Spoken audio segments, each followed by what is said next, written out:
How much more serene does it get? Oh, is that snow that fell on my nose? Like right in my nose. I'm having a moment.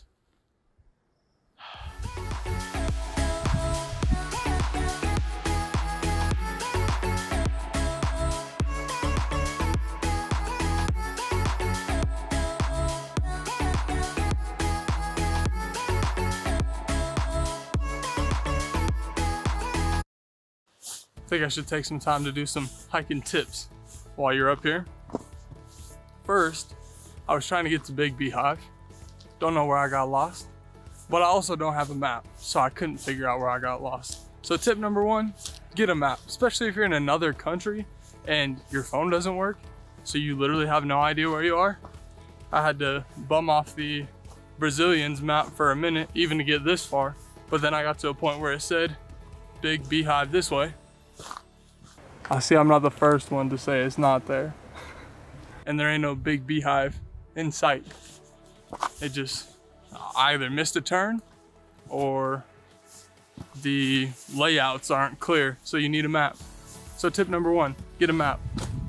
Tip number two, obviously always make sure, is that Big Beehive right there? I think that's it right there. I'm pretty sure. Oh. That's Big Beehive. I don't think we're gonna go all the way to Big Beehive.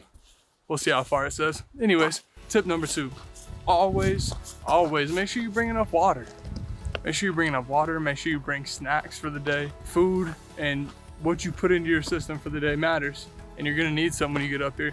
You'd be surprised, especially if you go up real high in elevation, you're really gonna need water. I did a 14,000 foot hike while I was in Colorado. That would have been almost a year ago. Slamming water. Body needs it. Make sure you bring plenty of water.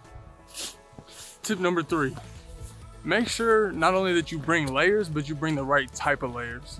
Make sure you got shorts and at least sweats on.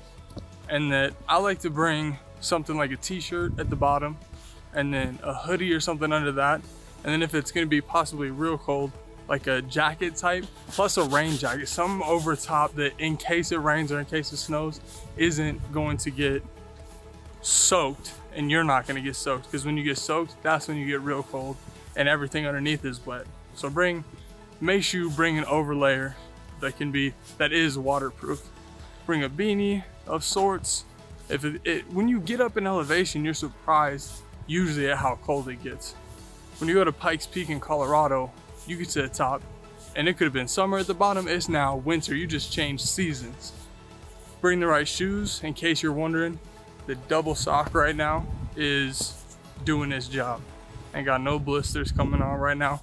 I got pterodactyl heels, but you still gotta have the proper footwear. If it's gonna be wet, bring shoes that are waterproof.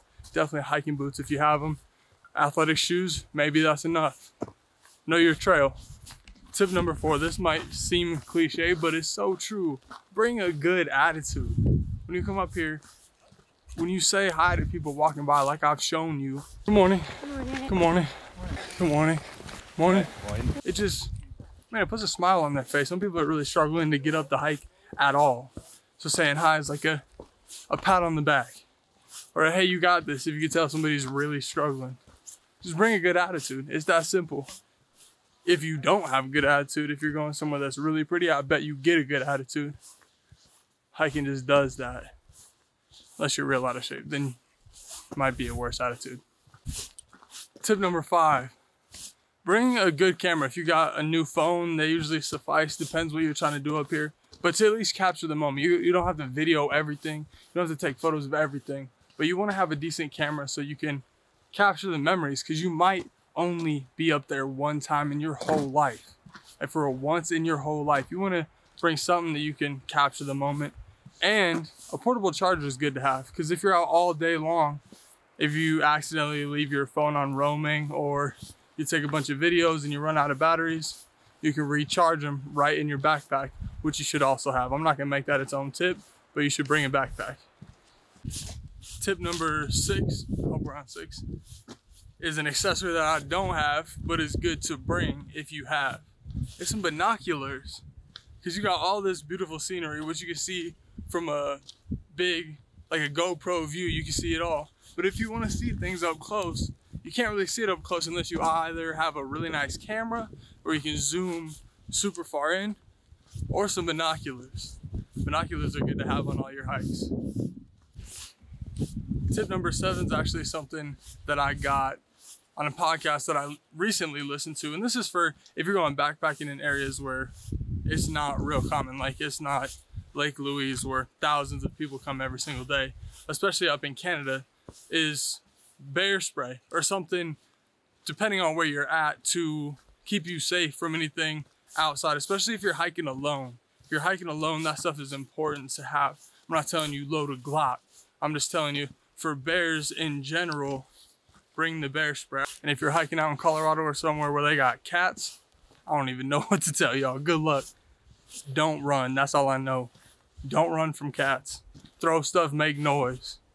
If you run, they will hunt. And I guarantee that cat's faster than you are. That's not to scare you. I've literally never seen a bear in all my hiking. And I've never seen a cat, matter of fact. They don't like humans. They don't like the noise. So they're probably going to keep their distance, but just be aware. Be conscious.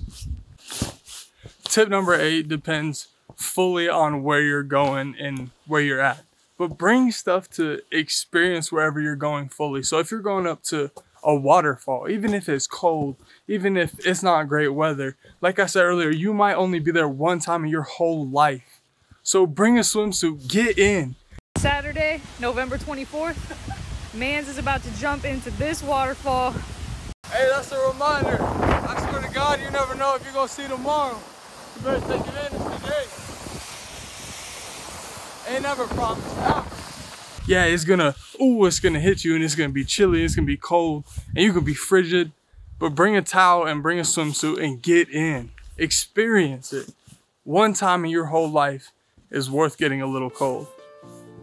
If you're going somewhere that's a ridiculous view and you got a drone and you're like, I don't know if I should bring it. Bring it. You might only be there one time. Get it out, set it up, shoot around if it's allowed. I know they got no drone areas, but bring that stuff that's going to help you experience wherever you're going the most and get everything from it. Tip number 9, bring a trash bag. You're gonna produce trash, you're gonna have snacks, you're gonna have bottles, you're gonna have trash along your hike, and you can store it in your backpack and just shove it in there. Or you can bring a bag that you keep all your trash in, or all your group's trash in. And that way also when you walk on the hike and you find something that's laying around that you know shouldn't be there, somebody left their trash and they were lazy about it, you can throw their trash away and you can help the forest, you can help the environment, you can help the people who work to keep this stuff clean. Bring a trash bag. Tip number 10 is, depending on where you're from or where you're hiking and what you have, bring something that has a clock on it. What I'm saying is most people have phones, but I'd say even bring a watch, because it's good to know when you're out there, if anything dies, what time it is.